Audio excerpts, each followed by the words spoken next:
Hi అండి. Welcome to story book audio. ఈ కథ మీకు నచ్చినట్లయితే లైక్ చేయండి, షేర్ చేయండి, సబ్స్క్రైబ్ చేయండి.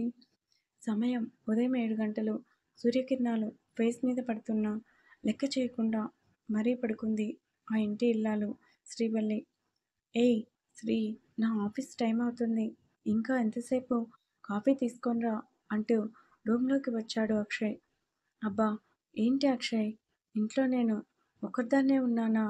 ఇంకెవరూ లేరా? అంది మంచం దిగుతూ. శ్రీ నడుం దగ్గర రెండు చేతులు పట్టుకొని అసహనంగా చూశాడు.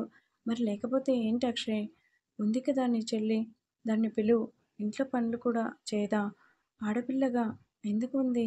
మీ నాన్నగారి పనులు, నీ పనులు, ఇంటి పనులు అన్నీ నేనే చేస్తున్నాను. ఆవిడ గారు మాత్రం ఏం చేయదా? నేను మనిషిని, మిషన్ని కాదు అంది. తను ఇంట్లో పనులు చేయటం లేదా? సూటిగా అడిగాడు. ఏం చేస్తుంది? లేవటం, తినటం, లేదంటే ఫ్రెండ్స్‌తో గుడి అని చెప్పి ఆ వంకతో షికార్లు వెళ్ళటం. ఇదేగా మీ చెల్లి చేసే పని మూతి తిప్పుతూ అంది. ఇప్పుడు తను ఎక్కడ ఉంది? తన రూమ్‌లో గుర్రు పెట్టి నిద్రపోతుంది. వెళ్ళి తనని లేపండి. కాఫీ పెట్టి అందరికీ వంట, టిఫిన్ చేయమనండి. ఈలోపు నేను ఫ్రెష్ అయ్యి పూజ చేసుకుంటానని టవల్ తీసుకుని వాష్‌రూమ్‌కి వెళ్ళింది. అక్షయ్ అసహనంగా బయటకు వచ్చి మధు మధు కోపంగా అరిచాడు అక్షయ్. కానీ ఎంతకీ మధు బయటికి రాలేదు. ఒక్కసారిగా కాదు, 4 సార్లు పిలిచినా మధు బయటికి రాకపోయేసరికి అక్షయ్ కోపం మధు రూమ్‌కి అక్షయ్ కోపంగా మధు రూమ్‌కి వచ్చాడు. బెడ్ మీద పడుకొని ఉంది. ఆదమర్చి నిద్రపోతున్న మధుని చూడగానే అక్షయ్‌కి కోపం వచ్చింది. టేబుల్ మీద ఉన్న వాటర్ జగ్ తీసుకొని ఫోర్స్‌గా మధు ముఖంపై వేశాడు. ఉలిక్కిపడి లేచింది మధు. టైం పాడు లేదు. లేదా బారెడు బొద్దెక్కి నా ఇంకా పడుకునే ఉన్నావు లే అంటూ కసిరాడు. నీరసంగా తన అన్నయ్య వైపు చూసింది మధు. ఏంటి ఆ చూపు? అన్నయ్య ఒంట్లో బాలేదన్నయ్య. నీరసంగా ఉంది. కాళ్ళు చేతులు విపరీతంగా లాగుతున్నాయి. నీకు ఎప్పుడు నీరసంగా లేదు అని ఎప్పుడు చూడు పని దగ్గర తప్పించుకోవడానికి ఏదోటి సాకు చెప్తావు. నీ సాకులు నా దగ్గర కాదు అని ముందు ఫ్రెష్ అయ్యి నాకు లంచ్ బాక్స్ పెట్టు. నాన్న లేచే టైం అయింది.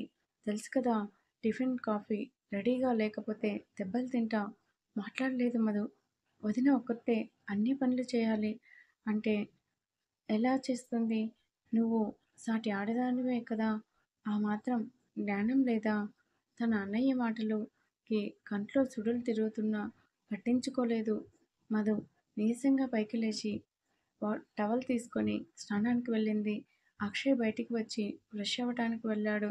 తలస్నానం చేసి పట్టుచీర కట్టుకొని పుట్టింటి వాళ్ళు ఇచ్చిన నెక్లెస్ సెట్ పెట్టుకొని ఎంతో అందంగా రెడీ అయ్యింది శ్రీవల్లి. బయటికి వచ్చి పూజ చేసుకొని దేవునికి హారతిచ్చి హారతి పళ్ళెంతో బయటికి వచ్చింది. భుజంపై కండువా వేసుకొని ఠీవీగా సోఫాలో కూర్చున్నారు ప్రభాకర్ గారు. గుడ్ మార్నింగ్ మామయ్య, హారతి తీసుకోండి. నవ్వుతూ హారతి తీసుకున్నారు ప్రభాకర్ గారు. ఎప్పుడు లేచావమ్మా? తెల్లవారుజామున మామయ్య. అంటే పూజ అయ్యేసరికి ఈ టైం అయింది. సరే సరే, ఇంతకీ ఆ దరిద్రపుది లేచిందా లేదా? రెడీ అయి బయటికి వచ్చి నా మధు ఆ మాట విని బాధపడింది. తెలీదు మామయ్య, పడుకోనివ్వండి. అయినా ఇప్పుడు ఏమైందని మామయ్య? మధు చిన్నపిల్ల కదా. నువ్వు తన్ని వెనకేసుకుని రాకు తల్లి. నష్టజాతకురాలు పుట్టగానే నా భార్యని మింగేసింది. అది అసలు పుట్టడమే ఇష్టం లేదు. కానీ మీ అత్తమ్మ నా మాట వింటేనే కదా అక్షయ్ చాలు అనుకుంటే తన్ని తనని కని పైలోకానికి వెళ్ళి ఈ శని నా నెత్తిపైన పెట్టిపోయింది. ఏంటి మామయ్య ఆ మాటలు? మధు వింటే బాధపడుతుంది మామయ్య. బాధపడితే బాధపడనివ్వు. ముందు ఓ నీ చేతులతో కాఫీ ఇవ్వమ్మా. సరే మామయ్య అని ఇల్లంతా ధూపం వేసి వంటగదికి వెళ్ళింది. ఆ మాటలు అన్నీ విన్న మధు సైలెంట్గా వంటగదికి వచ్చి సింక్లో ఉన్న గిన్నెలు కడిగి కూరగాయలు కట్ చేయటం మొదలుపెట్టింది. మధు ఏంటి వదినా, కాఫీ పెట్టాను చూడు, మీ అన్నయ్య స్నానానికి వెళ్ళాడు, తనకి బట్టలు తీసి వస్తాను. సరే వదినా అంది. తనలో తానే నవ్వుకొని బెడ్రూమ్కి వెళ్ళింది శ్రీవల్లి. అప్పుడే ఫ్రెష్ అయి బయటికి వచ్చాడు అక్షయ్. టవల్తో ఉన్న అతన్ని చూసి మైమర్చిపోయింది శ్రీవల్లి. ఒక్కసారిగా అక్షయ్ని హత్తుకుంది.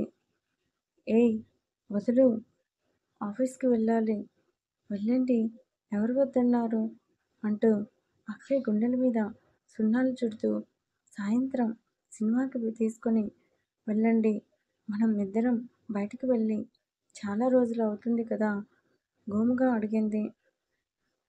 ఆ సరే, ఎప్పుడైనా కాఫీ ఇస్తావా, స్టవ్ పై పాలు పెట్టాను అండి, మధు కాఫీ కలిపి తెస్తుంది అని అక్షయ్ పెదవుల్ని అందుకుంది. కిచెన్ రూమ్లో ఉన్న మధు కాఫీ కలిపి ఫ్లాస్క్లో పోసి పక్కన పెట్టి టిఫిన్ వండటం మొదలుపెట్టింది. అమ్మ కాఫీ తీసుకొని రా శ్రీవల్లి, టైం అవుతుంది, నేను ఒకసారి పొలాలు చూసి వస్తాను. ఏయ్ నాన్న పిలుస్తున్నారు, వెళ్ళు. శ్రీవల్లి పెదవుల్ని వదులుతూ మధు ఇస్తుంది అండి ప్లీజ్ అంటూ అక్షయ్ని హత్తుకుంది. సరే అని వాళ్ళ ప్రేమలో మునిగారు. తన వదిన రాదని తెలిసి కప్లో కాఫీ పోసి ట్రేలో పెట్టి బయటికి వచ్చింది. తన తండ్రి ముఖం చూడాలి అంటేనే భయం వేసింది. నాన్నా కాఫీ, నిన్ను ఎవరు తెమ్మన్నారు? వదిన అన్నయ్య బట్టలు తీయటానికి వెళ్ళింది నాన్న, కాఫీ తాగండి అంటూ టేబుల్ మీద పెట్టింది. నీ చేతులతో ఇచ్చింది నాకు, ఏమీ వద్దు, ముందు లోపలికి పో, నా కంటికి కనిపించకు అని కోపంగా ప్రభాకర్ గారు అనగానే మధు కిచెన్ రూమ్కి వెళ్ళిపోయింది. ప్రభాకర్ గారు అసహనంగా కార్ కీస్ తీసుకుని బయటికి వెళ్ళిపోయారు. టిఫిన్ అవ్వగానే అందరికీ వంట చేసే పనిలో పడింది మధు. ఇంక చాలు బాబు, ఆఫీస్ టైం అవుతుంది అన్నావు కదా, అక్షయ్ ని వదులుతూ టైం కాని టైంలో నన్ను రెచ్చగొట్టడం నీకు బాగా అలవాటైపోయింది, చెప్తాను నీ సంగతి అంటూ నవ్వుతూ రెడీ అయ్యాడు.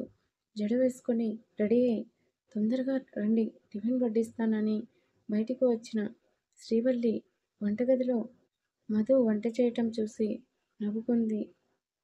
ఉచ్, ఏంటో మధు, నిన్ను చూస్తే నవ్వాలో లేదంటే జాలిపడాలో నాకు అర్థం కావటం లేదు.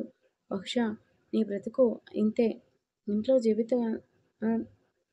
జీవితాంతకాలం ఇలానే మాకు చాకరీలు చేస్తూ ఉండాలి అనుకుని తనలో తానే